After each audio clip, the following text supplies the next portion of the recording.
সারা দেশে চলমান operation devil হ্যান্ডে আরও 532 জনকে গ্রেপ্তার করা হয়েছে। ICMH কর্মচারী কল্যাণ সমিতির নবনির্বাচিত পরিচিত সভা অনুষ্ঠিত। পদোন্নতি পেলেন প্রধান উপদেষ্টার প্রেস সচিব শফিকুল আলম। ঢাকাসহ সারা দেশে চলমান অপারেশন ডেভিল হ্যান্ডে গত 24 ঘণ্টায় আরও 532 জনকে গ্রেপ্তার করা হয়েছে। বুধবার বিকেলে পুলিশ সদর দপ্তর থেকে পাঠানো এক বার্তায় এ তথ্য জানানো হয়। এতে বলা হয়, ডেভিল হ্যান্ডের পাশাপাশি অন্যান্য অপরাধে 532 জনকে গ্রেপ্তার করা হয়েছে। এর বাইরেও অন্যান্য অপরাধে 1051 জনকে গ্রেপ্তার করা হয়েছে। সব মিলিয়ে গত 24 ঘণ্টায় 1583 জনকে গ্রেপ্তার করা হয়েছে। ICMH কর্মচারী কল্যাণ সমিতির নবনির্বাচিত পরিচিতি সভা বুধবার সকাল 12টায় অনুষ্ঠিত হয়েছে। এতে প্রধান অতিথি হিসেবে উপস্থিত ছিলেন শিশু মাতৃ স্বাস্থ্য ইনস্টিটিউটের নির্বাহী পরিচালক ব্রিগেডিয়ার জেনারেল মোহাম্মদ এমদাদুল হক। বিশেষ অতিথি হিসেবে উপস্থিত ছিলেন শিশু মাতৃ স্বাস্থ্য ইনস্টিটিউটের যুগ্ম পরিচালক ডক্টর মোহাম্মদ আহসানুল হক।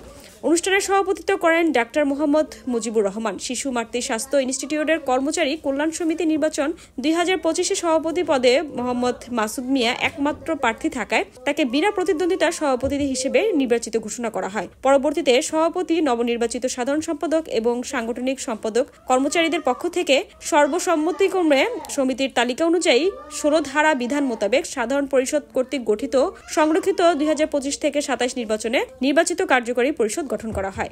পরিচালক ও আজকের অনুষ্ঠানের সভাপতি, যুগ্ম পরিচালক এবং উপস্থিতি সম্মানিত কর্মকর্তা, নার্স, কর্মচারী ভাই বোনদের প্রতি আন্তরিক কৃতজ্ঞ ও অভিনন্দন জ্ঞাপন করছি। আগস্ট পরবর্তী এবং রাজস্ব খাতে 92 জন কর্মচারীর যোগদান পরবর্তী সময় আপনাদের দায়িত্ব অনেক বেড়ে গেছে। এই পরিবর্তিত পরিস্থিতিতে ICMH কে এগিয়ে নিয়ে যাওয়ার জন্য তথা দেশকে এগিয়ে নিয়ে যাওয়ার জন্য আপনাদের ভূমিকা অপরিসীম। আজকে আমরা যে উপলক্ষে আসলে এই স্টেজে দাঁড়িয়েছি, আমরা সবাই আসলে শুনেছি, সবাই ওদেরকে নিয়ে আমরা গল্প করেছি, অনেকে অনেক কথা বলেছি, অনেক কথা আমরা শুনেছি। আমরা এই কমিটিতে, এই নবনির্বাচিত কর্মচারী কল্যাণ সমিতি যারা সদস্য রয়েছে, প্রত্যেক সদস্যের জন্য আমরা একবার করে একটা হাত তুলি।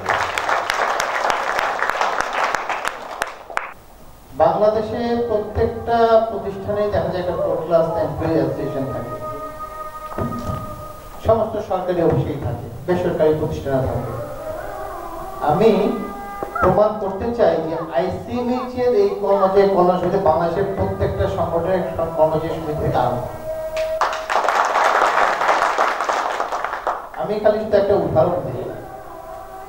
আজকে এই সমিতির যিনি সভাপতি বা সাধারণ সম্পাদক নির্বাচিত হয়েছেন, মাসুদ এবং মাসুদ, এই দুইটা মানুষ আমার হচ্ছে খুব কর্মক্ষম দুইটা মানুষ প্রতিষ্ঠানের।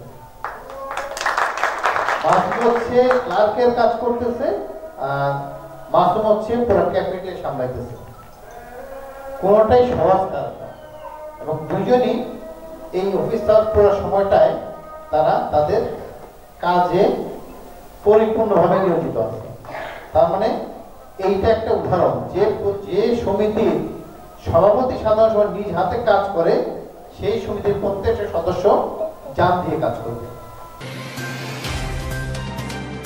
প্রধান উপদেষ্টার প্রেস সচিব শফিকুল আলমকে পদোন্নতি দেওয়া হয়েছে। এ নিয়ে একটি আদেশ এরই মধ্যে জারি করা হয়েছে। মঙ্গলবার আদেশটি জারি করেছে জনপ্রশাসন মন্ত্রণালয়ের চুক্তি ও বৈদেশিক নিয়োগ শাখার উপসচিব আবু সালেহ মোহাম্মদ মাহফুজুল আলম প্রজ্ঞাপনে স্বাক্ষর করেন। প্রজ্ঞাপনে বলা হয়, শফিকুল আলমকে প্রধান উপদেষ্টার প্রেস সচিব পদে তার কর্মকালীন সরকারের সিনিয়র সচিব পদমর্যাদা প্রদান করা হলো। জনস্বার্থে এই আদেশ জারি করা হলো। MS Swarna, DCN Bangla TV.